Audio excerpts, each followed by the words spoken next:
살롬. 하나님의 은혜와 평강이 당신의 삶에 가득하기를 기도합니다. 오늘 우리는 잠시 세상의 소음에서 벗어나 주님의 말씀 안에서 참된 지혜와 위로를 얻는 귀한 시간을 갖고자 합니다. 본격적인 말씀에 앞서 만약 오늘 이 이야기가 당신의 마음에 깊은 울림을 준다면 좋아요와 구독으로 저희에게 큰 힘을 주시고 이 은혜로운 메시지를 주변에 사랑하는 이들과 함께 나눠주시길 부탁드립니다. 당신의 나눔을 통해 더 많은 영혼이 하나님의 사랑을 발견하게 될 것입니다. 이 귀한 사역에 동참하시는 모든 분들의 삶과 가정 위에 주님의 축복이 넘치시기를 간절히 기도합니다. 이제 우리 함께 기도하며 마음의 문을 열겠습니다. 사랑과 은혜가 풍성하신 하나님 아버지, 오늘 이 시간 세상의 모든 염려와 무거운 짐을 내려놓고 주님 앞에 나아옵니다. 저희의 생각과 마음, 그리고 영혼의 모든 시선을 오직 주님께만 고정하게 하옵소서. 주님의 선하심과 인자하심을 다시 한번 기억하게 하시고 오늘 하루 동안 베풀어 주신 은혜에 감사하게 하소서. 오늘 아침 눈을 떴을 때 우리는 당연하게 여기지 않았는지요. 이 세상 어딘가에서는 마지막 밤을 보내고 오늘 아침을 맞이하지 못한 영혼들이 있음을 기억합니다. 온전한 정신으로 하루를 시작하고 따뜻한 음식을 먹고 건강한 몸으로 이 자리에까지 올 수 있었던 모든 것이 주님의 은혜였음을 고백합니다. 자유롭게 주님을 예배할 수 있는 이 시간과 공간을 허락하심에 감사드립니다. 어떠한 어려움 속에 있더라도 주님은 언제나 선하셨습니다. 이 자리에 모인 우리 모두가 주님의 놀라운 사랑과 은혜를 찬양하게 하시고 아직 주님을 알지 못하는 이들이 있다면 이 시간을 통해 살아계신 하나님의 위대하심을 깨닫고 돌아오는 역사가 일어나게 하여 주시옵소서. 이 모든 기도를 우리를 구원하신 예수 그리스도의 이름으로 간절히 기도드립니다. 아멘. 오늘 우리는 에베소서 5장의 말씀을 중심으로 어쩌면 현대사회에서 가장 오해받고 또 불편하게 여겨지는 단어에 대해 이야기 나눠보려 합니다. 바로 순종이라는 단어입니다. 특히 아내가 남편에게 순종해야 한다는 성경의 가르침에 대해서 말입니다. 저는 이 메시지를 제 12살 아들에게 이야기하는 아버지의 마음으로 전하고 싶습니다. 아들아, 이것이 성경이 말하는 기준선이란다. 이 기준선 아래로 내려가서는 안 돼. 오늘의 핵심은 단 하나입니다. 아내는 남편에게 순종해야 한다. 이 말을 듣자마자 마음속에 거부감이 드는 분들이 계실 겁니다. 순종이라는 단어는 억압, 불평등, 구시대적인 가치로 여겨지기 때문이죠. 많은 사람들이 이 단어를 좋아하지 않는다는 것을 잘 압니다. 하지만 저는 여러분이 이 단어를 좋아하느냐, 마느냐에 관심이 있는 것이 아닙니다. 저는 성경의 말씀을 그대로 전하는 우편배달부일 뿐입니다. 중요한 것은 이 가르침이 성경에 기록되어 있는가 하는 사실입니다. 만약 성경의 가르침이 우리가 살아가는 세상의 문화와 충돌할 때 우리에게는 두 가지 선택지가 있습니다. 첫 번째 선택은 이렇게 말하는 것입니다. 하나님, 저는 하나님이 지구를 태양과 완벽한 거리에 두셔서 우리가 타죽지도 얼어 죽지도 않게 하신 지혜를 믿습니다. 지구가 적절한 중력을 가져서 우리가 허공에 떠다니지도 땅에 짓눌려 죽지도 않게 하신 것을 감사합니다. 사계절이 어김없이 찾아오게 하시고 제 몸의 모든 세포가 생명을 유지하도록 설계하신 그 놀라운 솜씨에 감탄합니다. 하지만 아내의 순종에 관한 문제에 있어서만큼은 하나님이 틀렸습니다. 두 번째 선택은 이것입니다. 하나님, 저의 생각과 세상의 문화가 하나님의 말씀과 다를 때 세상의 모든 것이 거짓되더라도 오직 하나님의 말씀만이 참되심을 믿습니다. 안타깝게도 우리는 하나님 없는 세상 문화에 너무 깊이 물들어 있어서 두 번째 선택을 하기를 주저할 때가 많습니다. 오늘날 페미니즘 운동은 여성들에게 잘못된 약속을 팔았습니다.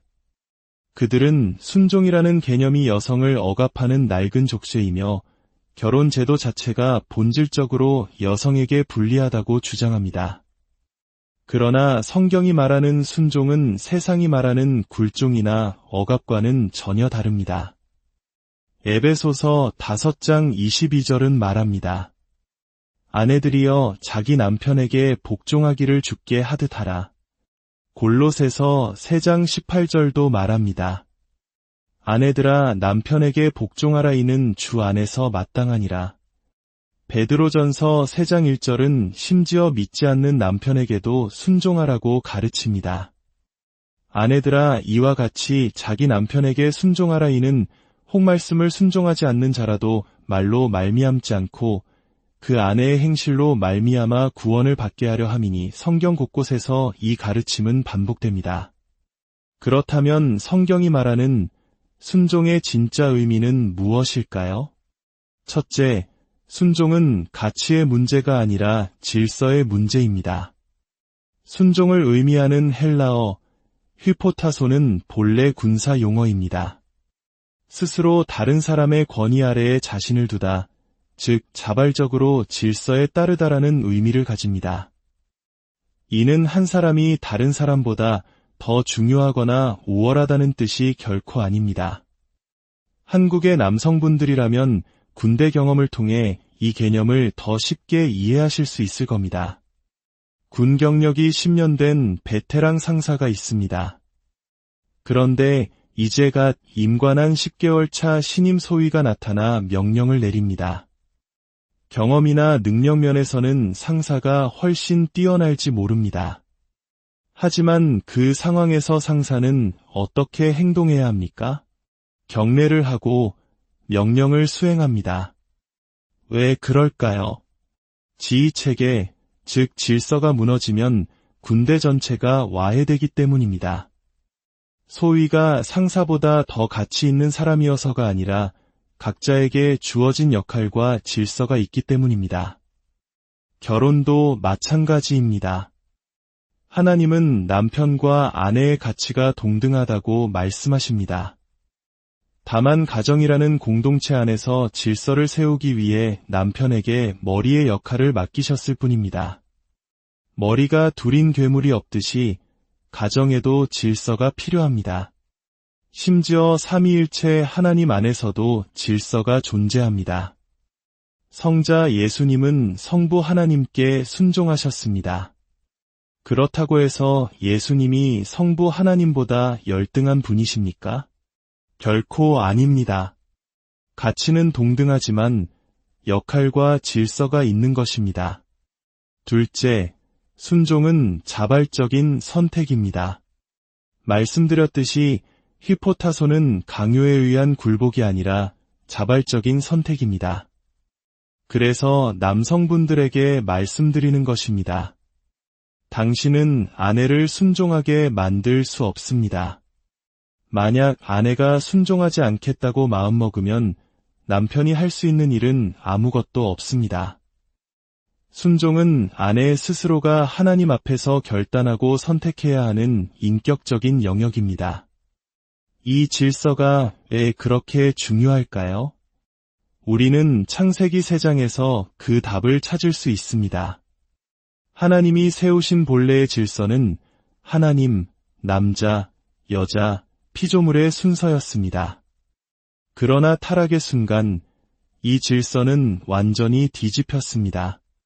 피조물인 뱀이 여자를 유혹했고 여자는 남자를 유혹했으며 남자는 하나님처럼 되기 위해 선악과를 먹었습니다. 질서가 무너진 순간 죄가 세상에 들어온 것입니다. 로마서 5장 12절은 한 사람, 즉 아담을 통해 죄가 들어왔다고 말합니다. 아담이 가정의 머리로서 책임을 다하지 못하고 질서를 지키지 못했기 때문입니다. 셋째, 아내의 순종은 남편 이전에 먼저 하나님께 대한 순종의 표현입니다. 에베소서 5장 22절에 순종하라는 동사는 사실 바로 앞 21절에서 빌려온 말입니다. 21절은 그리스도를 경외함으로 피차 복종하라고 말합니다. 그리고 이 구절은 18절에 오직 성령으로 충만함을 받으라는 명령에 이어지는 내용입니다. 이것이 무엇을 의미할까요? 성령 충만한 삶의 구체적인 증거 중 하나가 바로 하나님이 세우신 권위에 순종하는 모습으로 나타난다는 것입니다. 아내가 남편에게 순종하는 것은 단순히 한 남자에게 복종하는 것이 아니라 가정의 질서를 세우신 하나님께 순종하는 것이며 성령 충만함의 열매인 것입니다. 따라서 남편에게 순종하지 않는 아내는 사실 하나님께 불순종하고 있을 가능성이 높습니다. 그렇다면 아직 결혼하지 않은 여성은 누구에게 순종해야 할까요? 성경은 남자친구에게 순종하라고 말하지 않습니다. 사실 성경에는 남자친구나 여자친구라는 개념 자체가 없습니다. 결혼하기 전 여성은 하나님의 권위 아래 그리고 부모님의 권위 아래 있어야 합니다. 에베소서 6장 1절은 자녀들아 주 안에서 너희 부모에게 순종하라 이것이 옳으니라 라고 명백히 가르칩니다.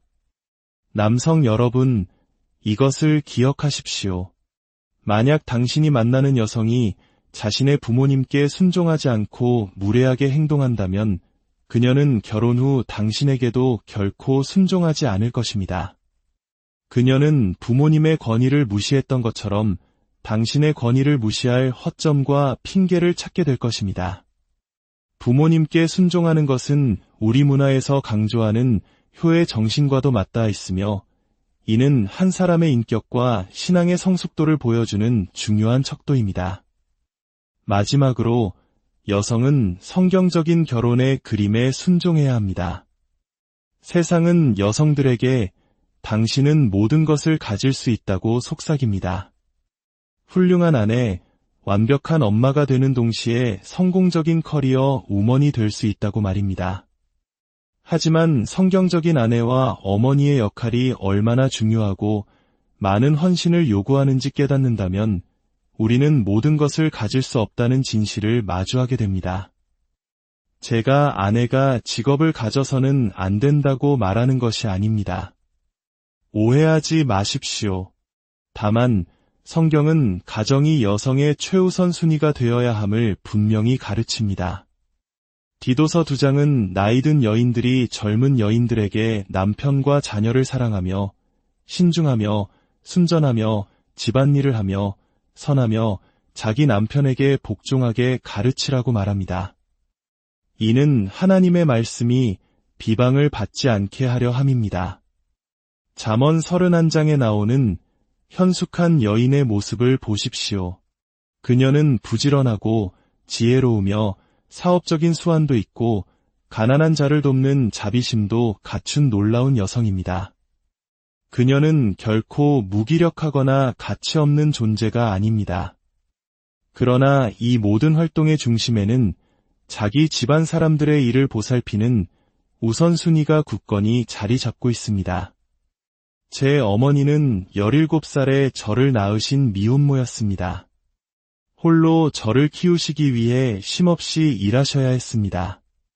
저는 어린 시절 학교를 마치고 13꾸러미를 목에 걸고 빈집에 혼자 돌아오곤 했습니다. 하지만 저는 그런 어머니를 단 한 번도 원망하지 않았습니다. 어머니는 저를 위해 최선을 다하셨기 때문입니다. 하지만 많은 사람들이 부모를 원망하는 경우를 봅니다. 그들의 어머니는 어쩔 수 없이 일했던 것이 아니라 더 많은 물질을 위해, 더 나은 사회적 성공을 위해 자녀들을 희생시켰기 때문입니다. 그들은 자녀와의 관계보다 물질적 풍요가 더 중요하다고 생각했고 자녀들을 번영의 재단의 제물로 바쳤습니다. 그리고 비싼 장난감과 좋은 옷이 엄마의 빈자리를 채워줄 수 있다고 착각했습니다.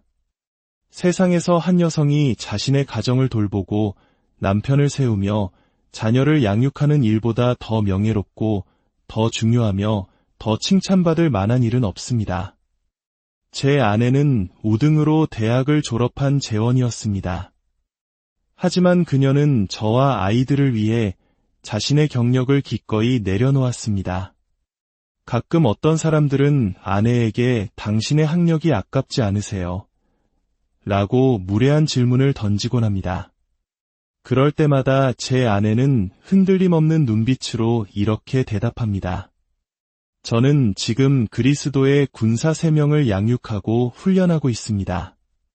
세상에 이보다 더 중요하고 가치 있는 일이 어디 있겠습니까? 사랑하는 형제자매 여러분, 결혼은 두 회사의 합병이 아닙니다.